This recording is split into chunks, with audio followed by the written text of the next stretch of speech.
The hardest part about making new friends is actually just connecting with them. There's awkward silence, social rejection, and anxiety in a matter of seconds. And I was just like you, not able to approach anyone new because of all of those reasons. But I studied the world's top content creators, politicians, and speakers, and I noticed one trend. They all use the same social blueprint, one that breaks the ice right away, allowing for instant connections. This isn't just the same old advice you find on the internet. Be yourself, smile more, be confident. No, I've dug deep to build you a formula that actually works. So here it is. C plus R times E equals instant connection. Let's dive straight into the C of the equation, curiosity. The number one mistake people make when meeting someone new? Asking random questions. You know, the usual small talk. Well, what do you do? Where are you from? These are conversation killers. As soon as you mention it, they're turning their brain off. They're going on autopilot. So when I say curiosity, I don't mean filler questions. In fact, I'm going to share with you some techniques to find the right questions to ask, no matter who you're talking to. The more you can tailor your questions to that specific person, the better. You want them to think, wow, no one's ever asked me that before. This will make the conversation something they remember, not just another small talk in the books. So here is method number 1, the detective technique. Before you go talk to someone, find something unique. It could be jewelry, the book they're reading, the item doesn't really matter, just find something. Then ask a very specific question about that item. It could be something as simple as, wow, that book looks awesome, what's the story behind it? This will get them instantly talking about something they are actually interested in. It removes any tension or anxiety because the conversation is completely natural. You notice something you found interesting and you went and talked about it. It also takes all the pressure off of you. You don't have to worry about being interesting or being super confident. You're simply being observant and giving them an opportunity to share. But while they're listening, look for keys to expand on. If they mention something very specific about how their grandma bought them this book, ask them, well, how old's your grandma? What does she do?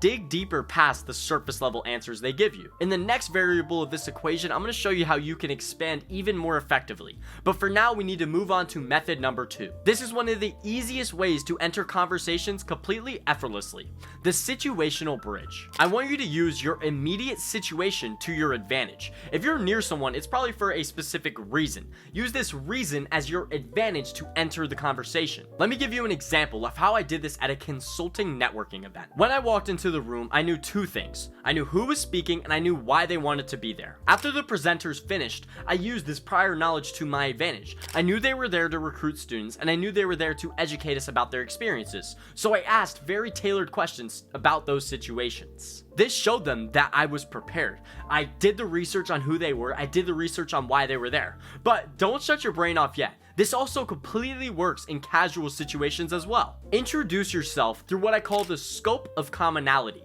Show them why you're similar to them and why you may be there as well. Your situation transforms into an imaginary bridge, one that you can walk whenever you want to meet someone new. It doesn't matter if you prepared extensively like I did, or if you just showed up and met that person. You could still use the situation to your advantage. This specifically works for making friends because it gives you that commonality I talked about before. You can immediately have some common ground with them. Just by using those two techniques, you're miles ahead of everywhere else. But this next part of the equation is where most people mess up. Relatability. Before I cover that, make sure to leave a like and subscribe to help other people find content that helps. Now, curiosity, open the door. Relatability invites them in. These two build a foundation that our last variable will multiply. But for now, let's cover relatability. I define relatability as making another person feel safe or connected to you. If you master the art of being relatable, you can transform casual conversations into meaningful connections. I'm sure you're wondering why.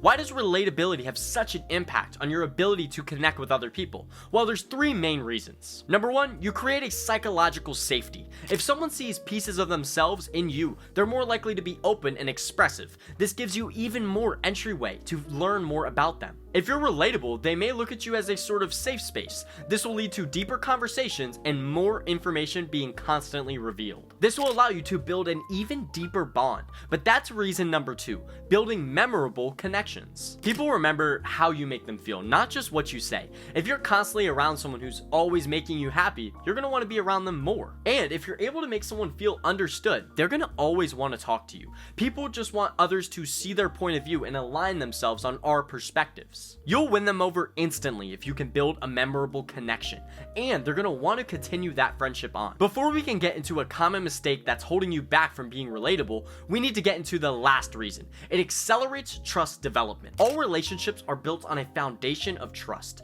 The faster you can build trust with someone, the more you can learn about them. So, being relatable fast tracks that process of building trust. You're gonna be able to build much deeper relationships way faster. Now let's address what's holding you back. It's the number one thing everyone does, but no one's aware of it.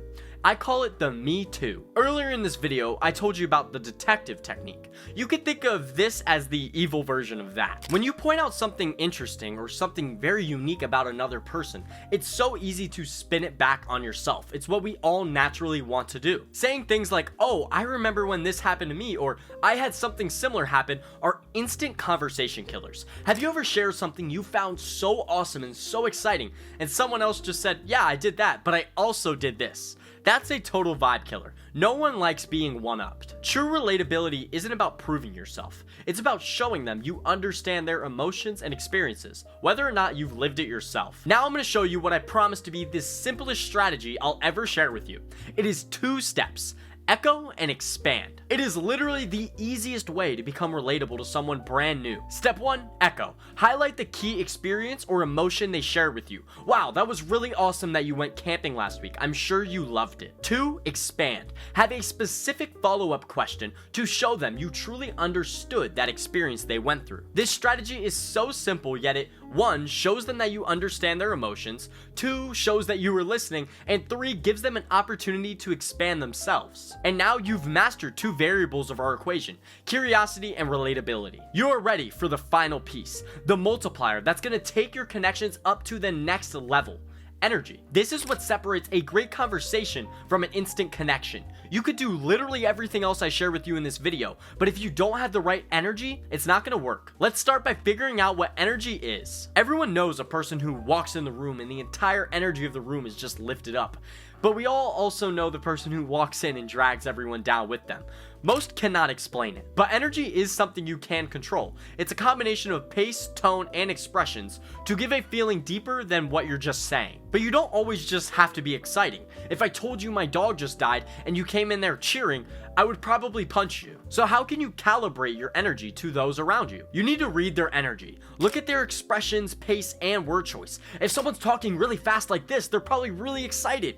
But if they're slower with more shallower words, they're probably just not talkative today. Or if they have a droopy face, they're probably just sad. Then you need to match their energy. Match their excitement with constant nods of approval to show them you're understanding what they're saying. But if someone isn't feeling talkative, just keep the energy low. There's no need to force it out of them. If anything, you're gonna come off more relatable if you can align those energies. You may never be able to change someone else's energy, but you should always at least try to pull them in a more positive direction. The first step to that is meeting them at their baseline. If they're super high today, meet them up there. If they're super low, go down. Once you meet them at their baseline, you're going to be so much more relatable and understanding to them. Then from there, you can attempt to pull them up. Let me show you a real example for this. Let's say you're having a statistics study room. You walk in pumped because you finally understand the new concept on probabilities. But when you walk in, you notice everyone else stressed, hunched over, talking really quietly between each other. They did not get the concept. If you walk in super excited and expressive about your big win, you're gonna get some funny looks, maybe even a punch, okay? Maybe if you were doing that to me, a punch. So you need to calibrate. Take a deep breath, lower your tone, and match their expressions. Enter that focused state they're in. Then ask, mind if I join? Once you're in and you've matched their energy, you can slowly start offering help. Maybe help them figure out the probabilities the same way you just did. This will help you slowly uplift everyone. But that only worked because when you walked in, you matched their energy. If you would have came in high, they would have called you cocky or arrogant. But if you come in at their level, you can uplift everyone. This will help you make so many more friends because it doesn't just help you in a statistics study group. It helps you at a party, in new clubs, literally anywhere you go. At the end of the day, everyone just wants to be understood. Curiosity plus relatability times energy equals instant connection. You open the door, invite them in, and then have them stay a while. Before you know it, you have instantly made so many friends. This formula works so well because it's built on human psychology. We all want to be heard, we all want to be listened to, and we all want to be understood. I'm not saying you have to do everything I share with you in this video, but just start with one variable in your next conversation and see where it takes you.